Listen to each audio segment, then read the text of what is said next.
So, and this is going to be kind of a hot take, Chris.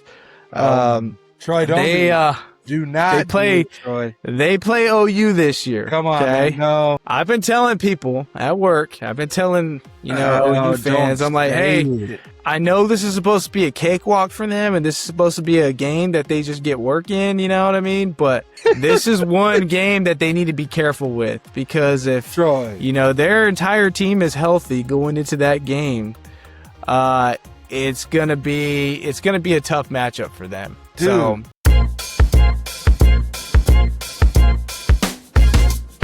What's up, guys? Welcome to Those Guys Podcast, the only podcast where Chris Love is still focused on the 2025 football season. Isn't that right, Chris? No, that's you, Troy. You're always talking about, last year this happened, that happened. It's like, dude, chill out. It's 2026. Hey, the reason why I'm bringing that up is because you missed like 2 high school games that you were supposed to go to this last week. Troy, hey, I got 1 or 2 dates mixed up, but it's okay. Now that I'm aware, I'm definitely going to plan out my games better, so. Yeah, we need to update your calendar there, dog. Maybe, man. You want to buy me a new 2026 calendar?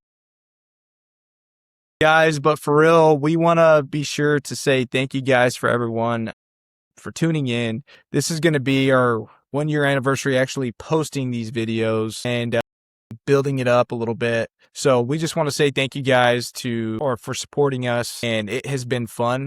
This past season, we've had a lot of fun guests come on the show. A lot of great insight from these coaches in the area, even got some college players to come on. Hopefully down the road, we could open the door to more of those opportunities, and we plan on it. It's just for us right now, it was just a time factor, right? We're only able to do this every now and then. I wish we could do it every day. I wish we were getting paid for this and it was our everyday job sometimes.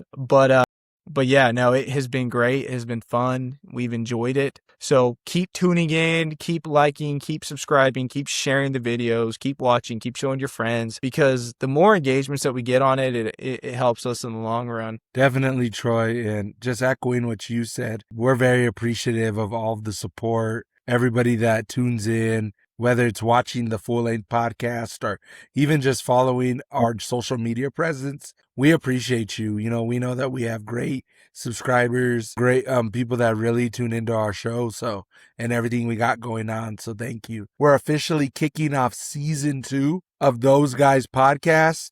And because you guys have been so great, this season is going to be bigger. It's going to be better. We're going to have some different segments. We're going to try to be on the ground more, whether it's going to high school or college games, getting you really, really good content. So just stay tuned. It's going to be an eventful, crazy, but also really awesome second year. You get to hear Troy say a bunch of crazy hot takes like he always does. I'm going to try to get to quite a bit of high school games and do some correspondent work, but we have a lot in store. No, Chris, shout out to you too, man. I remember this time last year, I was very unsure of how we were going to make this work. I was very unsure of what we were going to do. I didn't even have anything to record on. I didn't have a spot in my house to set some time aside and do all that. And we've made it happen. We made it work. And this has turned into something fun, something special. And we hope that you guys continue to enjoy it. And all we ask is, if you guys want to see something, if you guys want to talk about something, if you want to hear us talk about something, mention it. Let us know. Send us a message. We're pretty easy and good to communicate with. And Chris is constantly checking the inbox. I know this because whenever I check in, I see him reply to like 1,000 people. So he's on top of it. But if you guys ever need to get a hold of us for whatever reason, if to talk about some stuff on the show, let us know. We'd be more than happy to. But Chris, good job lately too, man. You've been doing the work. I wish I could be down there helping you out, but you've been doing some pretty good work getting to all the high school games and the scrimmages and everything like that. Can you kind of share a little bit about, I know it's kind of weird because it's just us. It feels like the last 4 or 5 episodes we've had someone else joining us. But man, how has it been trying to make all that work? Good, Troy. No, shout out to you too. You do a lot of behind the scenes work and people don't see that. So definitely shout out to you, Troy. Shout out to your wife, Steph. I think my wife too, for being always supportive of me doing everything. But wow, Steph really helps us with our social media presence. So, She hated our social media at first. but you know, she does a heck of a job. So Yeah. shout out to her. And then, of course, shout out to Kelly for tolerating me always going to games and having to do everything. But to answer your question, Troy, no, it's been awesome just going to the scrimmages, checking on the teams, kind of following them to week one. I think what stood out the most is every single Las Cruces area, or I should say Southern New Mexico team, you just see how much time, effort, and energy really goes into the off season. I mean, Troy, we both played, but when you see it from a different perspective, more of like a media perspective, you see just how much work, the grind that these teams are putting in. I mean, the long practices, the film studies, some days the coach wants to call, a random meeting, even if they didn't announce it, just to kind of go over some things one last time. It's a massive dedication for the players, and you saw that firsthand. I mean, even the teams that lost this weekend in high school, Troy, you still saw them out there competing. You still saw them working really, really hard. Troy, do you kind of want to touch on maybe some things that stood out to you this first week in high school? Yeah. So obviously it's our first week, or it was the opening week, and man, it was a fun week, I guess, to watch and tune in. Early on, we saw Oregon Mountain take on Deming on Thursday. They kind of ran away with it early on. I think in the third quarter it was like 28-0, and from there it just kind of blew up. Which, talking with Coach Buckingham and Mallory, they had a huge emphasis on offense. They brought in some defensive guys, and you saw that all take place in the field. And I think what's his name, Romeo Jones? Yeah, he had a big game. He had a pretty big game. Yeah, he had like 4 explosive touchdowns. So it was cool to see Oregon Mountain take off like that. It's been a minute since we've seen that with that team, and it seems like they have like a breath of fresh air, a new life in them, and it's going to be fun to watch them throughout the season. Las Cruces High, Chris, I was trying to tune into that game. Las Cruces High had a big one against Rio Rancho High School up in Albuquerque, and I knew it was going to be a battle just because they have somehow become a rival, right? And it's always a fun atmosphere going up to Rio Rancho. It's a pretty cool little stadium in the middle of the desert. It's a great place to play some football. And man, it was a low-scoring game. The Bulldogs ended up winning that 14-7. And although Gallegos had both of those touchdowns, he had 2 rushing touchdowns there. And it was kind of hard for me to see. I saw highlights of the game, but there was no like stats provided or anything like that. So I'm going just off of what I've seen on those highlights. The Dogs played pretty well, pretty physical. It was a physical matchup. Their defense shut down Rio Rancho's offense. And Rio Rancho, they have a really good quarterback, man. Micah Takahashi. Okay. Yeah, he has a lot of speed. So he broke off like a 35-yard run to score their only touchdown. So, man, the Bulldogs defense showed up. And, I'm sure it was a physical matchup, which those are going to happen throughout the season. But, the Bulldogs pulled it out. That was a huge win for them. That's a good way to start the season, 1-0. And, they move on and they play Dumas in Portales next week. What a game, so, huh? Yeah, so that should be fun to watch and tune into. Also, Chris, the big one that we were paying attention to was Mayfield versus Los Lunas. So before you dive into that, Troy, let me just kind of give some insights or give kind of my takeaways from the Cruces Rio Rancho game, and then of course the Oregon Mountain Deming game. Yeah. So I'll start with the Cruces Rio Rancho. From what I saw, same thing with highlights. From what I saw was Cruces, again, their defense played really well. They had some turnovers. They played tough. With that, though, offensively, Cruces has a pretty good offensive line. Those kids are strong. They get off the ball well. They play till the whistle. They're nasty. So I even saw that show up when I was watching the highlights, where every time Aldo scored, you saw the offensive line 5 yards down the field. Yeah. And I mean, that's a testament to, just good coaching and just a good culture there where it's like, hey, no, we play tough, physical, and nasty. Along with that, Troy, that's kind of been Oregon Mountain, the model that I feel like Oregon Mountain's trying to take on, or the identity, I should say, that Oregon Mountain's trying to take on is always being the aggressor. They kind of want to be the physical team. You could tell they want to be the bully. And, I feel like they're going to have success taking on that. Being the more physical team, trying to have big hits, their line trying to really push guys back. They get a little chippy sometimes, but I feel like it's good. It's good when you come out that way because then you play with a lot of confidence. Well, you saw a lot of that in the scrimmages, right? Yes, where Oregon Mountain, they're kind of trying to play that joker role, where they're trying to get teams off their game. And then once they're off their game, then they have really good athletes that are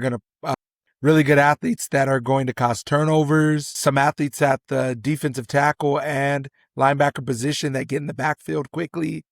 Shout out to Jaden Gonzalez. He was kind of all over the field in that Deming game.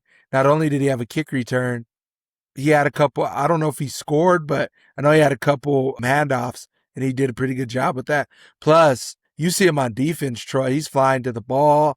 He's covering really well. He had that tipped pass that ended up turning into a pick by their corner. So he could play all over he's playing all over the defense. He's playing all over the offense. He's on special teams. When you have a player like that, it makes life easy. Yeah, no, definitely, man. And I remember you kind of just giving me some insight whenever you would go to like these scrimmages or these practices, kind of telling me like what you saw. And we saw that kind of translate into week one. So that was pretty neat. But man, I would say overall, they had a pretty good outing. Oregon Mountain, Las Cruces. Now, obviously, we had some other teams that struggled a little bit all throughout the state. But Chris, you were at the Mayfield Los Lunas game. How was the environment? The environment was great. I mean, Mayfield fans really showed up. They were loud. They were excited. You saw Mayfield was excited. Coach Frias and his staff, they were pumped up. It was a really good game. Las Lunas is a good team. They're well coached. They're disciplined. They're an aggressive team. They also like to play that joker role. They're big, but it was a good battle try. I think, first and foremost, Mayfield's defense played really well. Their front seven was flying to the ball. Their linebackers were making a lot of tackles. Anthony Rea, number 770 on the defense, he was on every play, Troy. Making tackles in the backfield.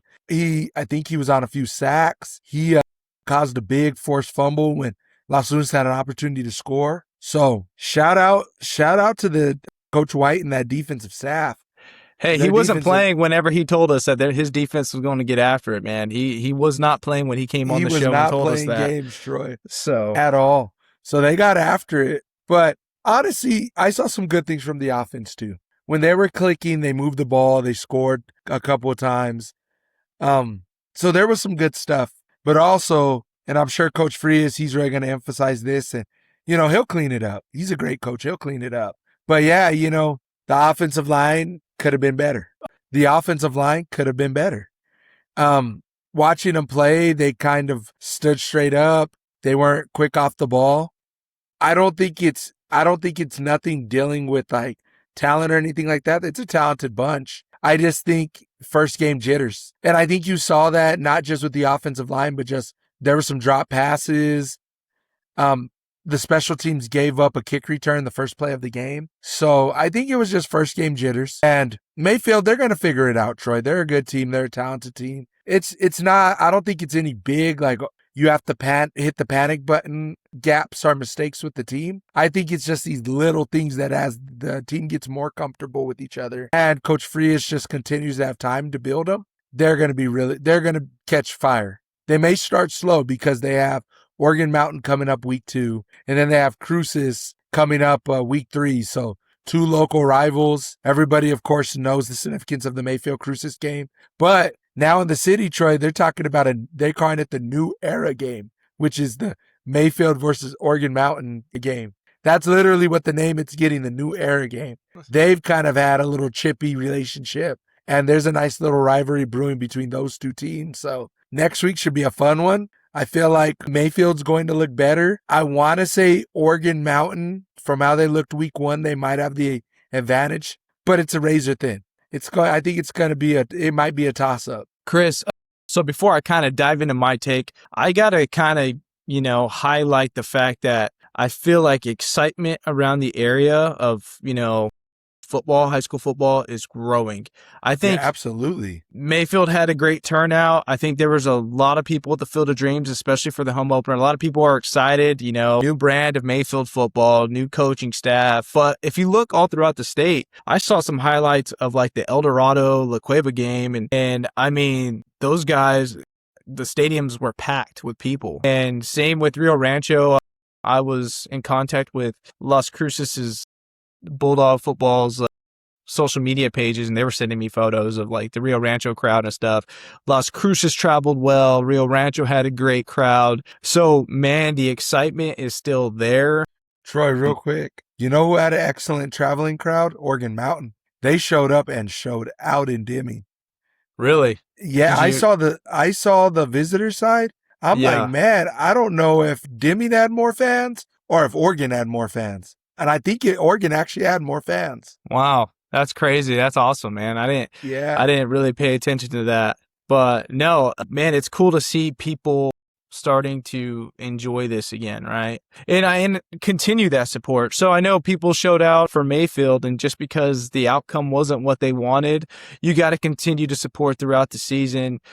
This team is a lot different, Chris. I think we got some different vibes from this team than we did from last year. And that's nothing against the kids or anything like that, but you see everything kind of coming into play, and it's just different. So it's a lot of growing pains. That's what's going to happen. Yeah. That's what's going to happen to a lot of these schools. I will say what I saw, Chris, was a lot of same things similar to you. I think the defensive line did really great. I think the linebackers did an awesome job. DBs kind of held their own there at first. Yeah. It was kind of a rough start. They got beat by the deep ball early on. And obviously, special teams, you can't give up a kick return to start the game. You can't do that because that'll set the tone early. And, so you definitely want to avoid stuff like that. I will say this, Chris, offensive line needs to do a better job. And this isn't to put anyone down. It's not to put, any of the kids down or anything like that. But they need to establish the run game early on. They need to, they need to be able to run the ball and keep their defense off the field and establish those drives. So I will say this, Troy. I think Frias did call a good game. Yeah. I think he was working with what he had and what he knew would be successful with kind of the limitations his team has right now. And I don't think he called a bad game. I just think, again, those limitations are what they are. Yeah. And I think he's working diligently to try to solve them. But in the meantime, he's just trying to work around that. And I think Angelo played really well. He took a lot of hits. He threw the ball probably over like 30, 40 times. And he battled. I mean, the kid is a tough kid, Troy. And he battled. Some of the other guys battled offensively. But, when you leave that many possessions without any points, eventually it's going to catch up to you. I think they had about 4 possessions where they were in the red zone and they just couldn't come away with any points. Yeah, no, it was nothing on the play calling at all, man. I think Frias recognized early on, hey, man, we ain't going to be able to run it right now. So they kind of abandoned that. But going forward, they're going to have to, the offensive line is going to have to come together. They're going to have to be able to pick up those blitzes because there was a lot of penetration up the middle. And that kind of hurt them in the run game a little bit. So I think once they figure that out and, they get that run game established, they're going to be a pretty solid team. So because they were airing out the football pretty good. Angelo did a good job throwing the ball whenever he was able to. But if you give him some more time and give him a chance to set his feet, I think he could really make some stuff happen. And he had a couple good scrambles there where, he just took off and made something happen out of nothing. So, yeah, kudos to him. But, the offensive line, great size. They seem like they're strong. They just, once you start, just be a little bit more aggressive on the offensive line and, who knows where they end up because they just got to keep moving the football, man. And Troy, just kind of tapping into your own expertise and knowledge, being a center, essentially being the captain of an offensive line, especially your senior year when most of the offensive line were juniors and younger. What kind of goes into getting the offensive line all on one accord where they're really communicating well, playing hard? Is that more of just like a meshing camaraderie thing? Or is that just more of a practice, repetition, execution kind of thing? A little bit of everything, man. I mean, the communication's big, not just when you're on the field, but even when you're off. Whenever you're off on the sidelines, you guys are talking it out, what you guys are seeing, what you need help with. If someone needs help on the offensive line, we need to make those adjustments, because obviously there's different caliber of players on the field, right? So on both sides. So there might be a package where they have some speed dude in there, right? Trying to just cross face with, someone. And it's like, no, I'm going to need some extra help when this guy's in, we need to get this zone or whatever, zone block, down block, whatever. There's just that constant communication on the sidelines. That way you guys could make the adjustments. Now, I noticed that there was a few blitzes in there that they just weren't picked up. Sure. Or they were picked up very late. And a lot of that is just simple, man. It's keeping your head up and just kind of, just being aware. But Coach Frias told us early on his offensive line's pretty young, and I think a little bit of that too is like, Frias came in kind of late. He came in March, so if you have more time to kind of address this stuff, it looks a little bit different, right? And a lot of these kids just need the experience, and I think they just need to learn how to win. Last year, they struggled a lot, right? So it's just learning how to win and get through that. But man, the constant communication, even after practice, kind of getting after it in film, weightlifting, taking extra snaps, making sure. I mean, I remember me and Devin, even after practice, dude, if I had a bad snap, that was 5 extra snaps for me at the end of practice to make sure that they were, dead center on them. And he was a shorter quarterback, right? So I had to make sure that was just second nature. Getting the snap to him, I mean, that was just automatic. And then, knowing my blocking assignment as well. So a lot of that is just, extra prep, man. That's it. So they are going to address it though in the film room. I know it. Yeah. That's what those coaches do. Frias has a fantastic staff. They're going to address everything and they'll get it all worked out. But that's just some of the stuff that I noticed. And I noticed if their offensive line comes together, they're going to be pretty dangerous, Chris. And you alluded to something really good, Troy. They are a younger team. You see, they have a lot of juniors playing and even a few sophomores. So not to take anything away from their senior class, they're just a really young team. So this year, I think there's going to be some growing pains, but they're going to catch a stride and have some success. And then next year, not to kind of put the cart before the horse, but next year, I think they're going to be loaded, man. Yeah, no, I still remember my first varsity start of my junior year against El Dorado, El Paso, and tough physical team. And man, I remember it was rough for us too. The offensive line, like it took a little bit for us to kind of find our mojo. So it happens to everyone. It's a lot of first game jitters, but like you progress throughout the year, right? And as long as you're able to recognize that early on and get after it, you'll be okay. So, but yeah, obviously it's not to put anyone down. There was a lot of good things. They made some good plays. I think early on you just recognize those jitters pretty early, right? Exactly. Hey, Troy, any thoughts or comments about Gadsden and Chaparral, how they did? Yeah, both teams walked away with the win, which is pretty good. So we didn't know. There was a lot of question marks on how Chaparral was going to hold up, but they pulled one out against Hatch, and it seemed like it was a pretty good battle there. They played on a Wednesday, which that kind of threw our schedule off because I knew we were going to try to get out there and see some of the kids play, or you were going to get out there and see some of the kids play, to check out the environment and stuff. But yeah, man, they ended up pulling it out. So congrats to them. And then Gadsden, Coach Fascio got his guys fired up, and they played 60. Yeah, I heard that game got out of hand early on. I heard they had to call it towards the end of the third quarter. But man, and if you're Santa Teresa, just go back to the drawing board, continue to just keep battling, keep fighting, and you never know how the rest of the year shapes up. So don't let one game define your season. It's a long season. Gadsden's good, man. Their numbers are showing up again. Fascio has a really good coaching staff, and he believes in his players. So I think when you have a good coaching staff like that and they're invested into the team, those are the results that you're going to see. So good for Gadsden. I don't think they've done that in quite some time. So congrats on their win as well. And then Troy, shout out to an old friend of ours, right? Jeremy Gonzalez. He put up 57 points as the offensive coordinator. So, hey, good stuff, Jeremy. We see you, man. Yeah, man. Congrats. And then, Chris, I also want to highlight Michael Hugin. So today they played Albuquerque Academy. Unfortunately, the game did not go their way.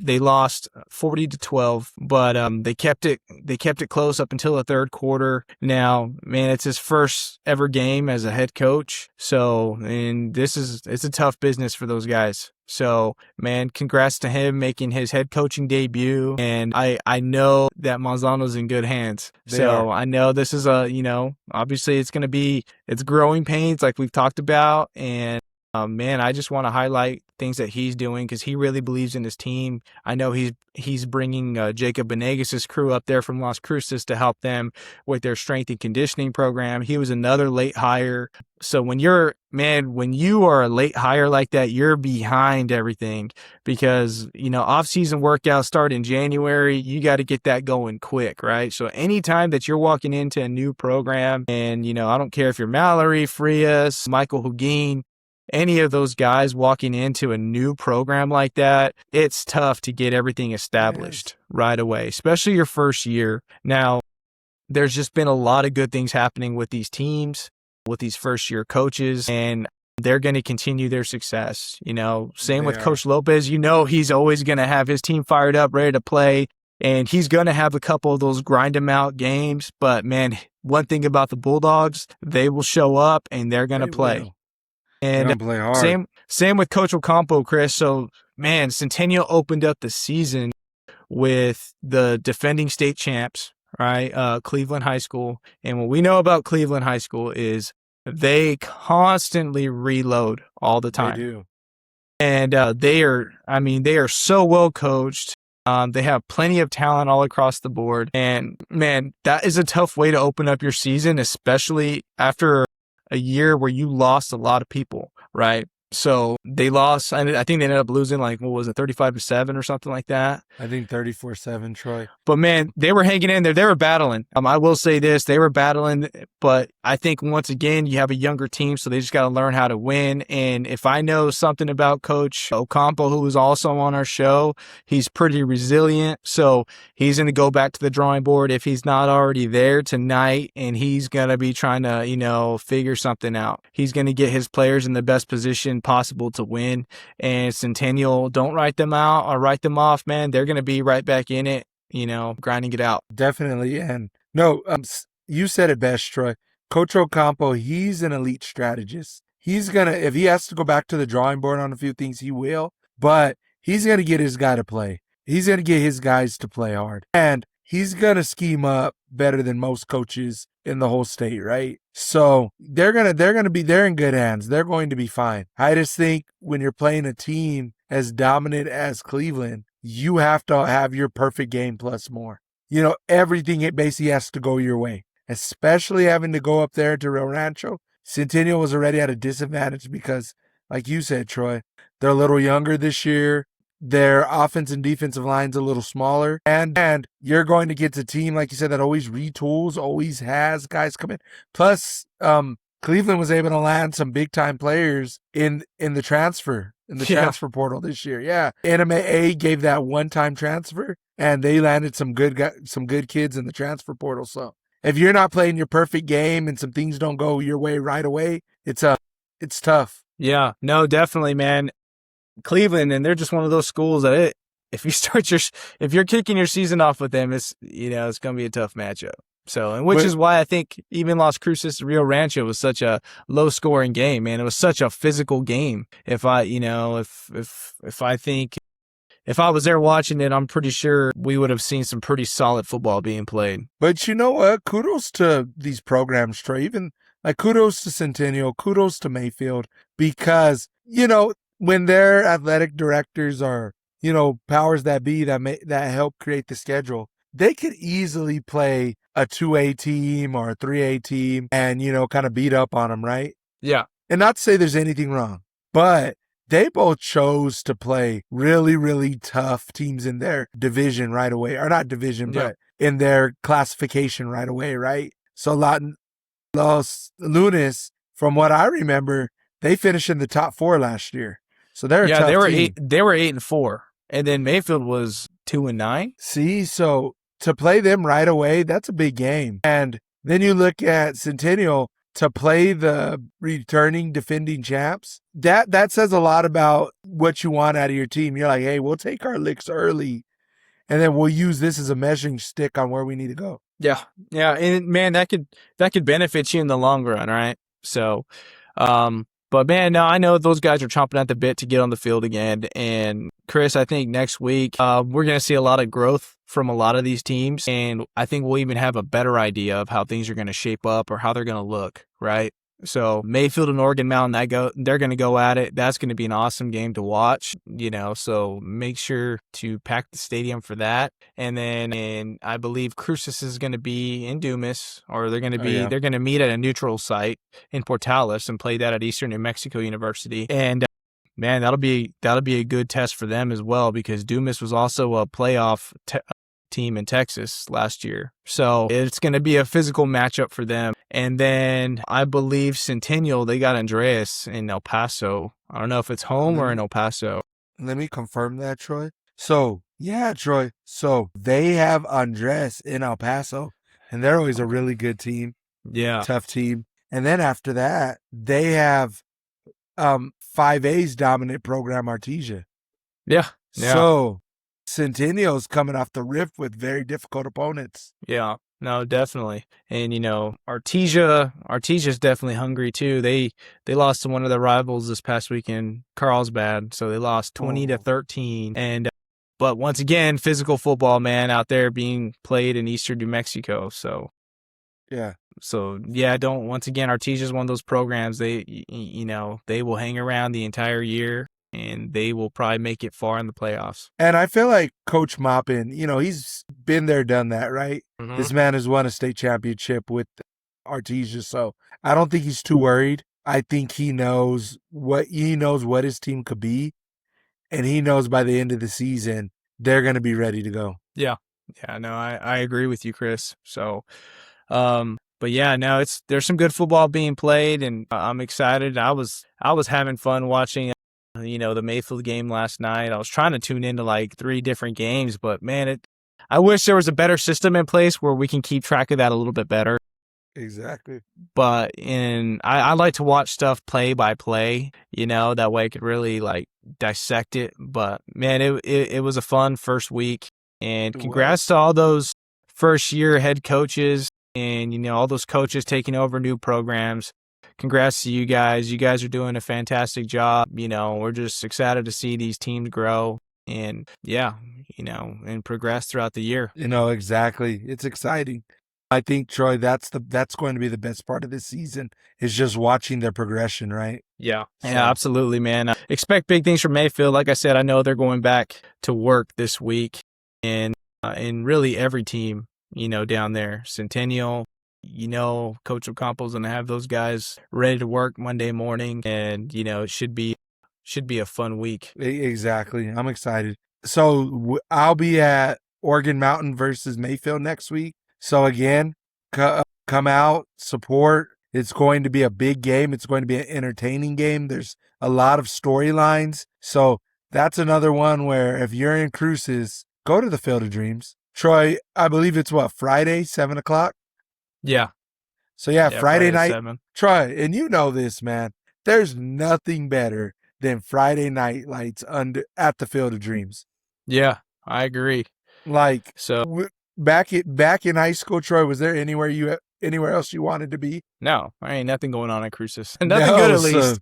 So I mean, to be taking out some Taco Bell afterwards. So exactly.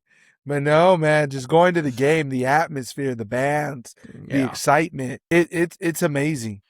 Yeah. So it's super important. But no, so I'm actually going to be going to a couple Division II games this week. So I have Pitt State playing Ferris State about an hour and a half from where I'm at. That is a heavyweight bout, Troy. Yes. For those of you who do not follow Division II football, First of all, there's a lot of history at Pitt State. It's one of probably the most, it's probably the most prestigious place to play Division II football, in my opinion. So they call their stadium the Jungle. They're called the Gorillas. So man, it's going to be a fun environment. And for those of you guys that don't know much about Ferris State, they're the number 1 ranked team in NCAA Division II. So they're the defending national champs. They're out of Michigan.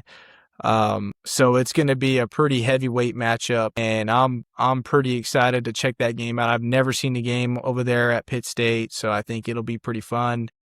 Pitt State's ranked number 4, so it should be a fun one. The following night, Chris, I am going to Northeastern State, Oklahoma versus Delta State. So, Delta State is one of those early programs that had a lot of success going to the Division II playoffs a lot, making the national championship run. So they're coming down to NSU. I'm going to be able to check that game out at 7 p.m. on Friday. So it should be a fun environment. Coach Cheverini has the NSU Riverhawks rolling. So they are ranked number 23, I believe. So I'm excited to check that game out. I think it's going to be a fun one, and it should be an electric environment. I know the fans are pretty passionate about their football here in Oklahoma, and they're excited about NSU football. So, Troy, and what I think's exciting, and for some of our newer viewers, something we want to bring something we want to bring to you guys during season 2 is when we do our correspondent work, we really want to just give you an all-access experience. So, of course, we'll get some game footage, we'll get some pregame footage, but we also, if we can, want to, interview some fans, maybe get some predictions. We want to talk about kind of maybe our journey traveling there. Maybe if we stop at a really cool restaurant in the area, we want to be able to give you that experience as well. If we could do anything post-game, we want to give you that too. So just know when we go out to these sites, we're really trying to give you that immersive experience. So when Troy's down there at Pitt State, he's going to really try to do everything he can do. And then when he goes to the second game who is it with, Troy? Delta State and Northeastern State. And NSU. Northeastern State in Oklahoma. They're in Tahlequah. Yep. So that's going to be exciting as well. And then not next week, but the following week on Thursday, I'm going to be in Silver City for the Western New Mexico versus New Mexico Highlands game. That one's going to be exciting because last year, New Mexico Highlands won that game 69-55. So it was a shootout, a lot of exciting offense. I don't know if it'll be the same result this year, but I'm really excited to see everything that's going on. An interstate matchup, a lot of history there. Hey, we'll see how much playing time they get, but some of our guests actually are playing at New Mexico Highlands. Cisco Winnicott as well as Danny Amaro, so we'll see what role they're in. And then just seeing a good matchup between Western and Highlands, so I'm excited for that. Yeah, no, and obviously we don't want to forget to mention Coach Guardiola down there as well. Absolutely. So, yeah, man, we're excited, and we had a couple of college coaches lined up. It's tough just because of everything the way our schedule has shaped up. But man, make sure to, tune in, give our other videos a watch. We got, Professor Shabazz, he joined us. That was a pretty fun video to do. And Aiden James, he's getting ready to start his senior season at Dakota State. So make sure to give those videos a watch. Go like their social media pages, especially go follow up with Aiden James. He's going to give you guys kind of behind the scenes of what it's like to be up there right now and kind of how his season shapes up. So yeah, we're excited, guys. And, we look forward to this upcoming season. Yes. And then along with the Aiden James episode, watch our episode with him, because like Troy said, you get some really good insights of just the grind of being a NAIA player or just a student athlete in general, having to prioritize classes, having to, stay on a very strict schedule through whether you have morning lifts or film session or practices or, working a job, right? I think Aiden Johns told us he works 2 jobs. So this is a dedicated young man who, has to really prioritize his time wisely. And he's part of that. Christian organization as well.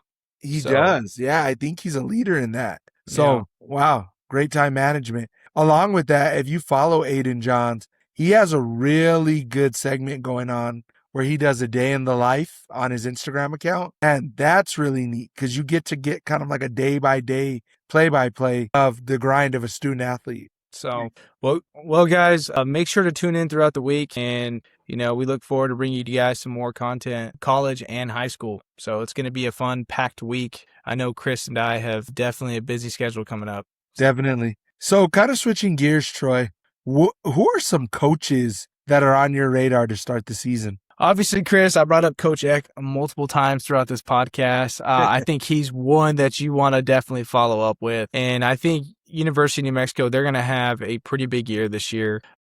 He's just done it wherever he's went, right? So when he was at South Dakota State, they had a tremendous team out there. He wasn't the head coach. He was the offensive coordinator, but they won the national championship while he was down there. Then he goes to Idaho, turns that program into a winning program. They're consistently going to the playoffs, and he even took his last Idaho team to Oregon, where they almost upset the Oregon Ducks.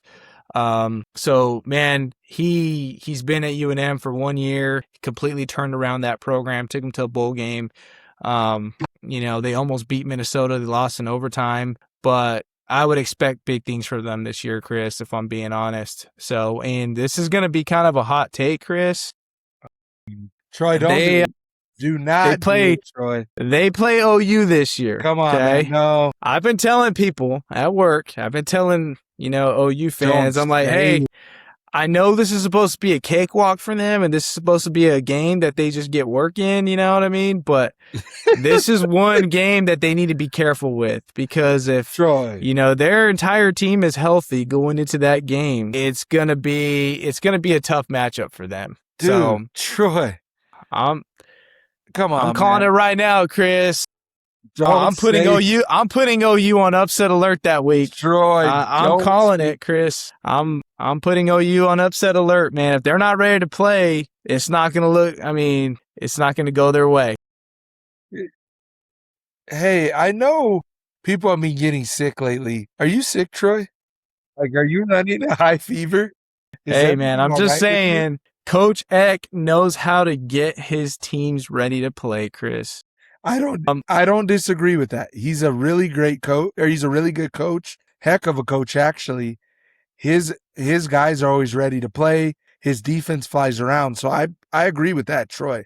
But OU, that is a stretch, Troy. That Chris, is a stretch. OU's they gave Michigan a game last year, Chris. Went down to the fourth quarter, and then they go and obviously it's UCLA, but they go out and they beat the crap out of UCLA. Let me ask you this, though. It's not far fetched. But let me ask you this: is Jack Lane going to be healthy by that OU game? I hope. Well, you got to do a lot of hoping, man, because if they don't have a quarterback, it's definitely not going to go the way you think. Yeah, no, and I agree with that. Their team has to be healthy, and if they're all healthy, man, I think that's going to be a fun game to tune into. Yeah, Troy. After we get off this podcast, you probably want to drink some ginger ale, maybe get some Vicks vapor rub, or go get some medicine or do something, because, dude, I think you're delusional, man. Also, Chris, another coach that I want to highlight is Coach Creighton out of Eastern Michigan University. Okay.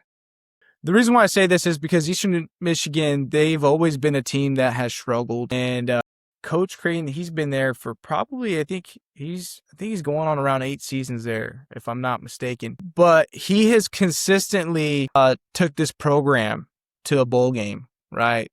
They won their bowl game back in 2022. However, prior to his arrival, man, Eastern Michigan, it was rare if they won a game. And there was talks of them even going back down to the FCS Division II level at one point. True. So he has completely turned that program around, and he's going to be on some people's radar after this year. I could see Eastern Michigan going back to a bowl game, and not too long ago, they beat they beat Arizona State at Arizona State. I remember watching that game. So, man, he's completely turned that program around. That's another coach that I'm going to say he's going to do some pretty big things by the end of the year. Or, this might be his last year at Eastern Michigan. Someone's going to pick him up. No, I agree, Troy. Heck of a coach.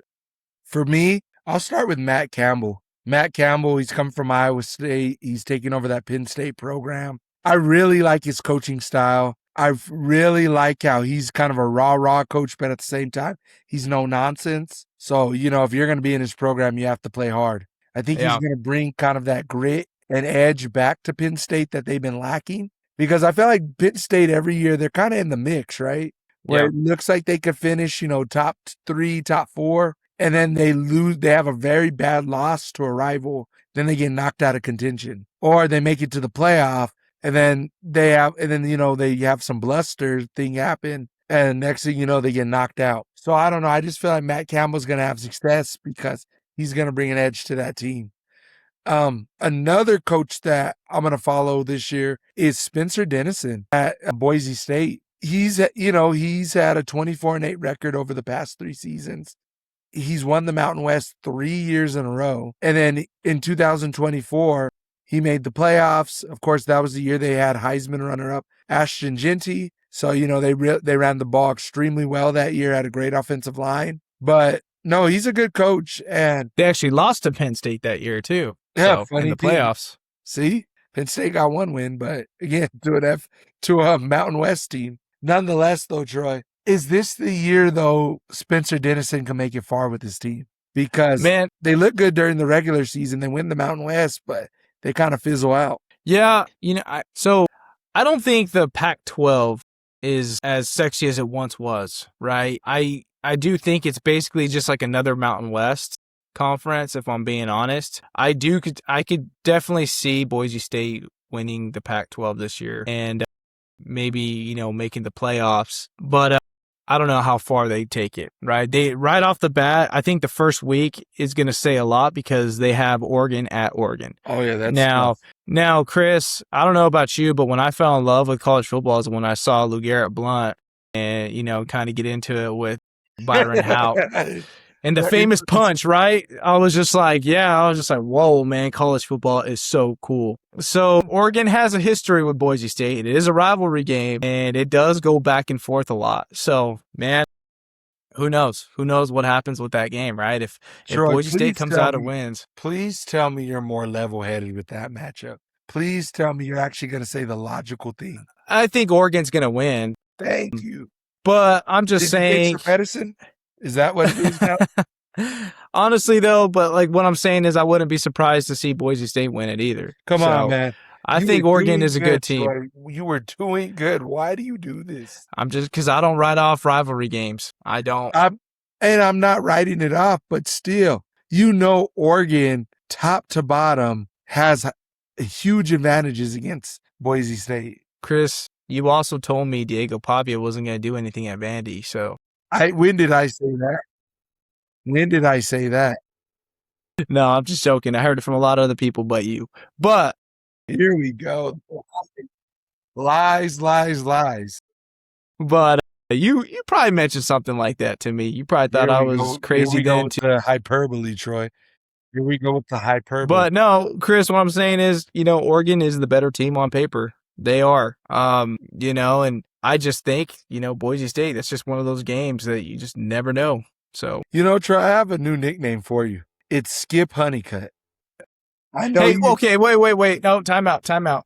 Hey, remember when Boise State went to Atlanta and for the Chick-fil-A kickoff or whatever, and they played Georgia, right? Yeah. And they end up beating the crap out of Georgia that year. And I think Georgia was in the SEC championship that same year. So, Chris, you just never know, man. You never know with Boise. That's all I'm saying. You never know. Like I said, I know your first name's Troy. Some people call you Goose, but I think it's about time you get another nickname, Troy. Skip.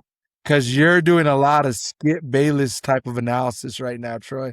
So Skip Honeycutt. So, all right, Skip Honeycutt. Another coach that I'm going to follow closely this year is Art Briles down at Eastern New Mexico. he was a big You name. just said that because I messed up earlier and said Eastern New Mexico, and it made it all click for you. Knock it up, Skill. Hey, how did Shannon Sharp used to say it? Skill. Hey, Skill. Stop. No, but honestly, we saw the creative kind of run and shoot offense. Or what is it? Veer and shoot offense that Art Briles used to run at Baylor. Of course, you had really good quarterbacks. RG3 won a Heisman there, as well as they had some other quarterbacks who were pretty good. I'm excited for that to see how that offense looks at Eastern New Mexico, how they shape up in the Lone Star Conference and everything like that. What about you, Troy? What do you think? Do you think Eastern's going to make a push in the Lone Star, or do you think just two tough teams? Man, I think I'm excited to see what they do. I think they're going to be an exciting team to watch. I'm excited to see that first matchup between them and New Mexico Highlands, Chris. I think that's going to be, I don't think a lot of people are giving New Mexico Highlands enough credit. I think they're going to have a fantastic team this year in the RMAC, and they're going to, go pretty far in that conference. But man, I'm looking forward to seeing that matchup. And I think we're going to learn a lot about both of those teams that first game. So I'm excited to see what happens. Troy, I'm curious, which conference do you think is a harder conference? The RMAC conference or the Lone Star Conference? Man, I think, honestly, back in the day, the Lone Star Conference was tough. You had a lot of the Oklahoma schools in there. You had teams like Abilene Christian, you had, who else was in there? Incarnate Word, which is Division I now. And, you also had Tarleton State, who's Division I now. So, man, the Lone Star used to be loaded with schools and talent. And some of those schools went on to go Division I, which is awesome. The RMAC, they have kind of stuck in that D2 realm. A lot of Colorado schools. So you have teams like, CSU Pueblo in there, Chadron State. Those are going to be, your probably two top schools. But then you got teams like Colorado School of Mines too. They're always a playoff contender. They made the national championship not too long ago. So I think both conferences have some pretty solid talent, and they're pretty good schools. Those are definitely by far my favorite D2 conferences to follow up with. Troy, is it? So the Lone Star. Go ahead. No, the Lone Star kind of replaced a couple of those schools with some teams in the Northwest. Back when the GNAC kind of collapsed, they replaced, they got Central Washington in that conference, and they have Southern Oregon in that, or not Southern Oregon, Western Oregon in that conference now too. So it's kind of a mix, but man, you got some good football in the Lone Star still. Isn't Dakota School of Mines in the RMAC? Yeah, South Dakota School of Mines is in the RMAC, so that's where Luke will be. Cool. So he's gonna play some pretty cool schools. And Black Hill State, they're another team in South Dakota that's on the come up, man. They have a tough defense. Man, Western State, Colorado in the RMAC, like I can go on and on. Like these schools are good. Troy, do you think you would like playing it? Do you think you would like playing in some of those regions in the RMAC that are going to be kind of cold and mountainous? I would say in the fall it's beautiful, but in the wintertime, yeah, probably not, man. So You're not built for the snow? I thought I was, but when I moved to Kansas for a little bit and then moved to Oklahoma, like, man, it's a different level of cold. So, no. See, Troy, and I thought that you acclimated really well living in Oklahoma, but man, no, I do not like the cold anymore, especially with all the injuries that I've had. It's rough. Old man Skip over here. Hey, you're starting to feel the cold in your bones? It's a real thing, Chris. Is it? Yeah. No, it is. No, it's not. See, Troy's lying. No, I'm joking. I couldn't do cold weather like that. That's probably why I'm still in Cruces. So along with that, Troy, we shouted out we kind of spotlighted a couple coaches that we're going to follow in the various college realms. What are some teams that you're kind of excited to spotlight within college football? Oh, man. I think, obviously, we're going to be following up with NMSU this year, making sure. Yes. I think this is the year they go. I think they're going to have a 6-6 season, if I'm being honest. And I think they go to a bowl game this year. I think Coach Sanchez gets them in a bowl game. Dang, you good? Yeah, I'm good. No, just easy. So they got One thing about him last year was inconsistent quarterback play, inconsistent offensive line play, and a lot of that, that goes hand in hand, right? So they got a transfer in, Trey Hayden. So we'll see how he does. And he transferred out of Furman. So, man, I'm excited to see what he does for the Aggies offense this year. No, sure. I'm excited to see what the Aggies do. And I think Trey Haddon, I think he'll have some success.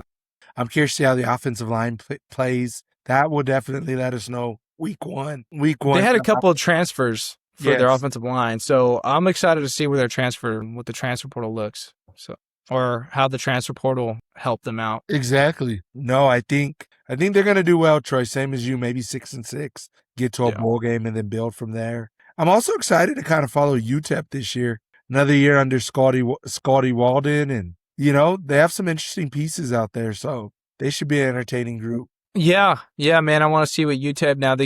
Once again, they kicked their season off with OU. That's going to be a tough matchup, first game of the season. OU's just playing everybody, huh, Troy? Yeah, seriously. That's going to be a tough matchup for them, but it's their first year in the Mountain West. We'll see what happens. The Mountain West is still a fun conference, man. You got North Dakota State coming in. That's going to be another team to follow up with and watch and see how they do. I wouldn't be surprised if North Dakota State does well in the Mountain West their first year. I know I can't remember what they were projected to finish at, but man, honestly, it wouldn't be a surprise if they do well their first year. Troy, that's a game that I'm going to try hard to get to, the North Dakota State UNM game. Yeah. I feel like that's going to be a really fun game that would be a really fun game to attend and just see those two teams battle. Yeah, and I also think, obviously, the Rio Grande rivalry we're going to try to hit up, so I think that'll be fun. If everything goes well, we're going to have a really cool segment for that, so knock on wood that everything goes well and we could do what we want to do. Yeah, man. So it should be a fun college football season this year, and, it's first week you'll always learn a lot about these teams and see how they do, and you could identify some problems early on. Definitely. So, no, that's exciting.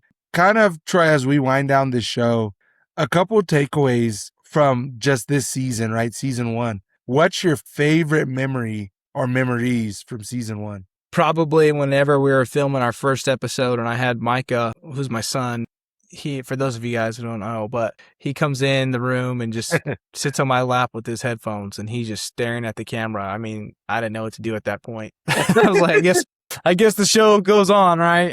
That's probably one of my more favorite memories about that. But I think overall, Chris, it's just kind of seeing where we've taken this platform, seeing the people that have bought into it. And I know we can't always, get videos out on time or every day. It's just our schedules are just so complex, but it's been fun. It's given me a reason to pay attention a little bit more to the games. I think there was a time and place where I kind of just, I was so involved with work and the outside world that I kind of, lost touch with that side of myself that that was something I've always enjoyed doing. So it kind of, reignited that for me and, so yeah, I've enjoyed it. Same here. I've enjoyed it a lot. I think the two things, I can't even just say specific memories, but I guess just the two things that I've really enjoyed from this first season is, one, hearing all of your ridiculous hot takes. I'm like, even before we started doing this podcast, I knew Troy was somewhat delusional, but now that we've done this podcast, Troy is completely delusional. That's why I'm calling him Skip. After Skip Bayless, Skip Honeycutt. So that's been one of my favorite kind of things. Then the second thing, Troy, is just hearing all the insights from our coaching guests, just kind of seeing how their perspectives, how they see the game, their different ways that they build culture on their team, their different coaching philosophies. That's been fun to see. And how they're all a little bit different, but they all kind of have a common theme, right? About, hey, this is how you build. First you got to get the kids on board. Then after that, you have to have a strong structure in place. Then after a strong structure and culture, then you build a really good, strategy base. And I think Coach Lopez said that best, you got to look at it through a lens of culture, structure, strategy. And it's true. Yeah, man. That was also that was one of my favorite things as well on the show, is bringing in all the different coaches, seeing their different perspectives and getting to learn about them, right? Getting to hear about their background. what really brought out their love for football and why they enjoy their job so much. And you kind of just get to see and learn about them on a whole different level. So I enjoyed that a lot. And then you get to see how they carry this on over throughout the season and, what they're instilling in their players. So Definitely. So season 1's fun. Season 2 will be bigger and better. Troy and I have a couple things up our sleeves, so it should be fun. I'm excited. Bigger, better, just with everything. Any final takeaways, Troy, before we wrap the show up? No, man, not at all. Awesome. Well, hey, you all heard it first, guys. This is our first episode of season 2. How excited. Of course, continue to like, subscribe, and just view our content, whether it's Facebook, Instagram, or YouTube. Even if you're not a big social media person, we also put our podcast on Apple Podcast and Spotify. So those are really, really neat platforms that you can listen to our podcast if you're more of just you're going for a good ride. Troy, I'll tell you that, and I'm not just saying that to say it. When I was driving down to see Gadsden play Oregon Mountain in a scrimmage, I put on the episode where we interviewed Cisco, Danny, and Gunner, and I thoroughly enjoyed it. Like, it was just a really fun ride down to Anthony to go to see Gadsden play. And excuse me. And no, it was cool. It was cool listening to us, and it was a really entertaining show. So I would recommend, if you're not a person that's going to watch it on YouTube, listen to it on Apple Podcasts or listen to it on Spotify. Listen to it on the way to work, or if you're, taking the family somewhere. It's definitely a good listen. Yeah. All right, guys. Well, make sure to tune in next week. And, we'll dissect our college trips and, some of the games that we watched. So take care. Take care. Thank you.